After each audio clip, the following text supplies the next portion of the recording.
And welcome into the Nesson Digital Studio. I'm Courtney Cox alongside the great Zack Cox and Doug Kyed. You guys. Wait, is Zack only great or am I great? No, I was thinking that when I started saying it. I meant that both of them were great. Zack and I are also not related in any way, so I like to make that clear right off the bat. But guys, welcome on in. We've got preseason game number 3. Pats are 0-2. Yeah. But tonight in Detroit, 7 p.m. Eastern Time, that's all I had for that. We're looking to change this thing around. We got a lot of comments last time about where people can watch the game. So if you're in New England, WBZ is your spot to watch the Pats take on the Lions. And then if you're outside of New England, NFL Game Pass. And you guys were saying something about you get a free trial, but not something weird about not in New England. You can't watch on Game Pass in New England, but anyone in New England should be able to watch on WBZ. And yeah, I think there's a free trial. Just check it out. Yeah, check it out. Who doesn't want the Game Pass for the full season? Am I right? Yeah. Yeah. All right. Well, we've got an exciting one right around the corner. And Zack, you weren't with us last time. I was not. But we had a great time. Yeah, so we had a good time. Yeah, we had a blast. And people came back for halftime and postgame, which is always a great thing to see. Absolutely. So let's dive right into this one. We saw a lot more of Tom Brady in the last game than we thought originally going into it. We also didn't think we'd see Rob Gronkowski in the last one. We saw that. So who do you think tonight we're going to see as starters? I think it's going to be the starters. I think it's going to be Tom Brady. We could see Rob Gronkowski back out there again. That one's kind of up in the air because it was so unpredictable last time that he played. But it's going to be a good opportunity to see guys like Brandon Cooks, probably Mike Gillislee, Julian Edelman and Chris Hogan should get some more targets in this game. And then on defense, we'll see a whole lot, I think, of Stephon Gilmore, Malcolm Butler, starting defense. Maybe we'll see Trey Flowers in this game. He didn't play in the second preseason game, which was a bit of a surprise. But I didn't hate it just because he's so valuable to the defense that he can't get injured. If anyone on the defense can't get injured, it's Trey Flowers because of that lack of pass rushers right now. And Zack, when you think about the starters, we'll see them come in, but how long do you think we'll actually see them out there? Well, I think we'll see them for a considerable amount of this game, probably the entire first half, if not even more. I looked back at the last 4 or 5 years of Patriots preseason games. The third game, obviously, as it is around the league, this is the game where the starters play the most out of any of the preseason games. Last year, Tom Brady played until there was about 2 minutes left in the second quarter. Year before that, played the full first half. Year before that, he played into the third quarter. Year before that, he played the full first half. So we're going to see a lot of these guys. I mean, I think last week we saw, what was it, 2 series, maybe 3 series? 3 of that series, starting offense. And this week, I'm confident we'll see a whole lot more than that. So probably, if I had to predict, I'd say the full first half before we see Jimmy Garoppolo and the crew come in. All right, so then who will we not see in this one?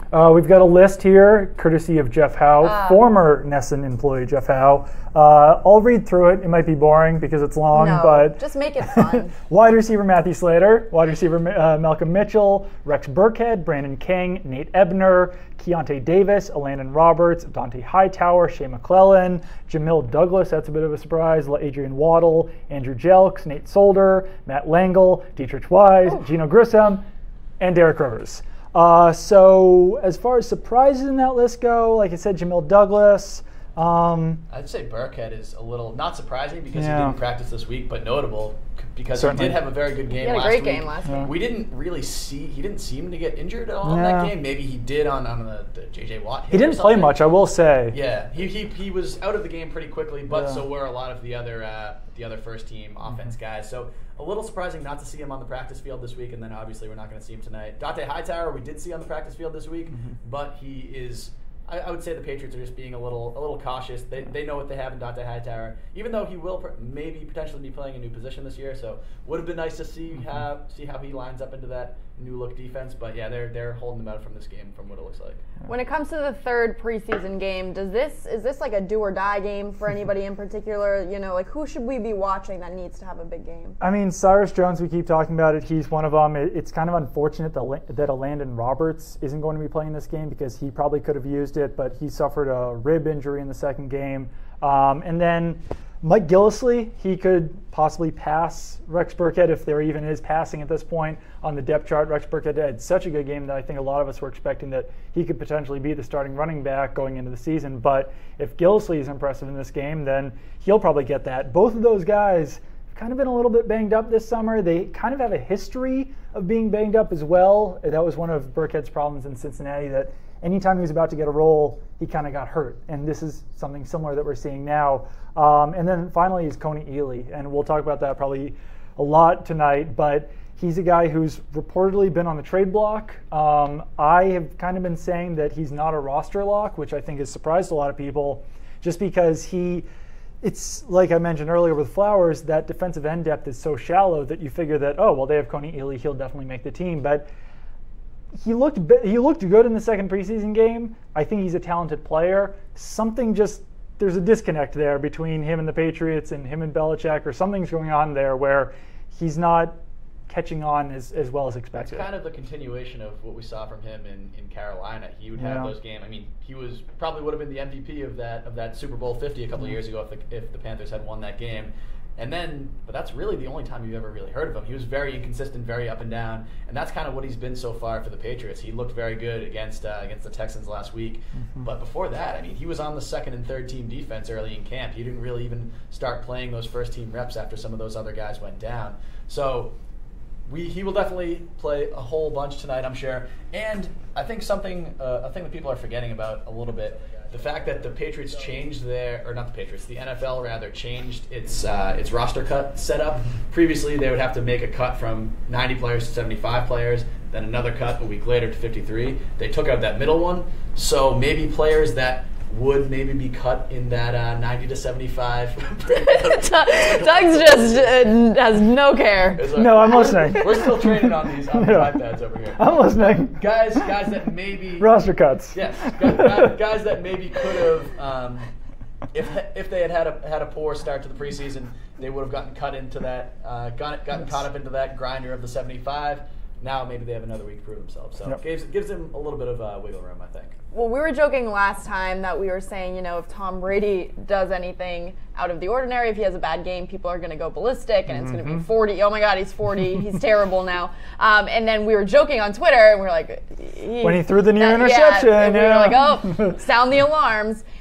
When you look at the two games that they've already had, is there any reason for concern? And now that it's the third game, if they were to lose this one, would you start getting concerned or no? I think so. This is what's going to happen if they do struggle in this game, if they do lose this game, if in the first half they're not ahead. People will start to panic, but there's really no reason to, because, I mean, this team obviously is extremely talented. So in theory, they should be able to beat any team that's out there.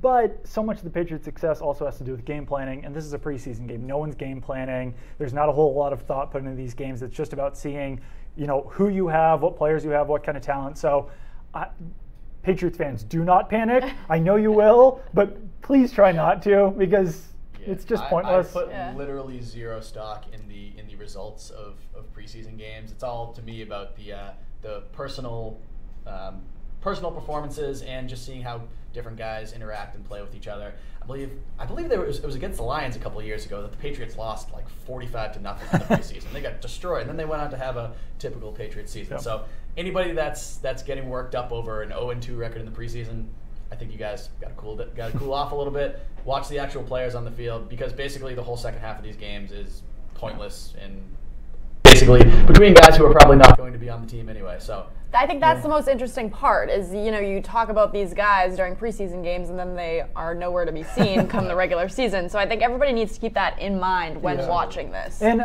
this is an interesting game in general, I think, for not only Patriots fans to watch, but also teams around the league, other fans around the league, because some of these guys who are on the Patriots probably will actually pop up on some other rosters this year. A guy like Austin Carr could get picked up. Jacob Hollister could get picked up if he's released. Adam Butler, some of the cornerbacks, Kenny Moore, Justin Coleman. I think that Coleman's a really interesting one because he had such a good game last week, but there's really not a spot for him on this roster unless the Patriots were planning on cutting Cyrus Jones. So a team like perhaps the Seahawks, perhaps a team like the Falcons, a team who runs a defense similar to the Seahawks, could be interested in him because the Seahawks really liked him back in 2015, but they tried to slip him onto their practice squad. Patriots snagged him up, and that's how he wound up on this team for the last 2 years. So I think that there are a decent amount of players on this team who will stick around, but perhaps maybe not with the Patriots, especially there in the second half. I think with how good the Patriots have been at roster construction over the last 10, 15 years, whatever it's been,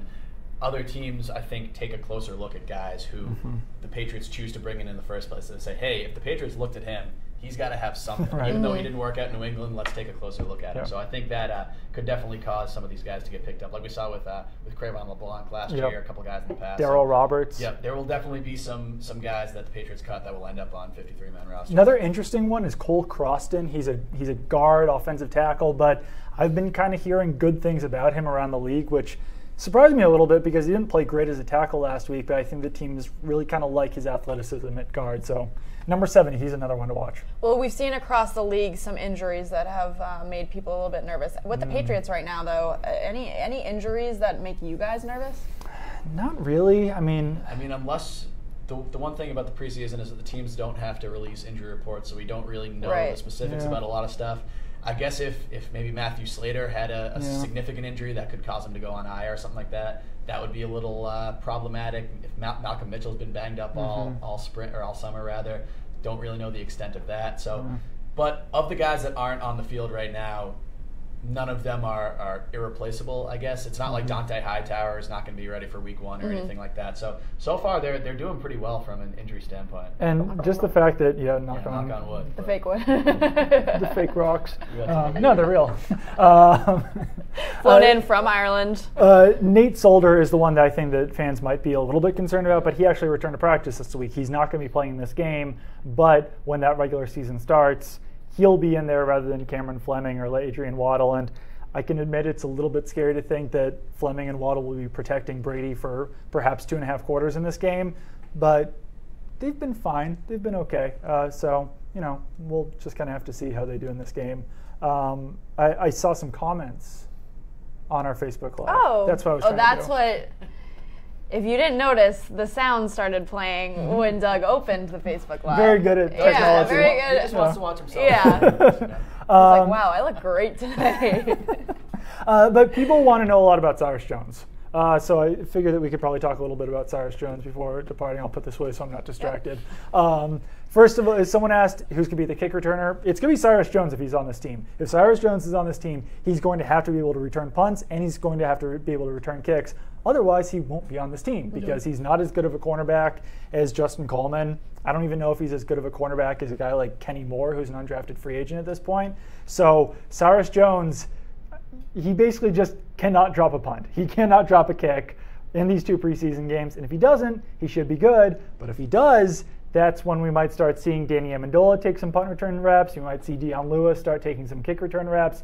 And then things kind of get interesting in that position. It's a really tricky situation for Cyrus Jones because as well as he has performed in the return game this summer, as much praise as we've given him for that, if he drops one punch, it's basically all out the window. So he really has... So terrifying It's for him. tough. Yeah, it's a really tough situation for him to be in. It's kind of something that he talked about this past week when he was talking about, he went on his whole Fairweather fans rant. He was like, I can be awesome for 4 weeks, and then if I mess up once, everybody's going to hate me again.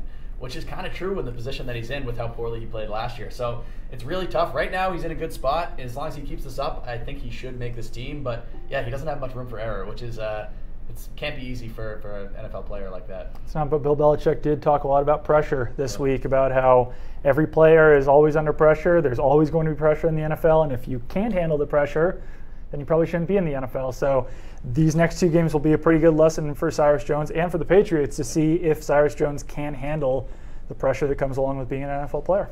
All right, well, the Patriots on the road again tonight in Detroit. Preseason game at number 3, 7 p.m. Eastern time will be the start. And as we said earlier, you can watch it on WBZ if you are in the New England area. If not, get NFL Game Pass for fans outside of New England. As Pats fans, you can't get it both ways, But we're going to be here. We're obviously did our pregame. We're going to come back at halftime and postgame. We're going to have a blast. You want to go 3 for 3, trust me.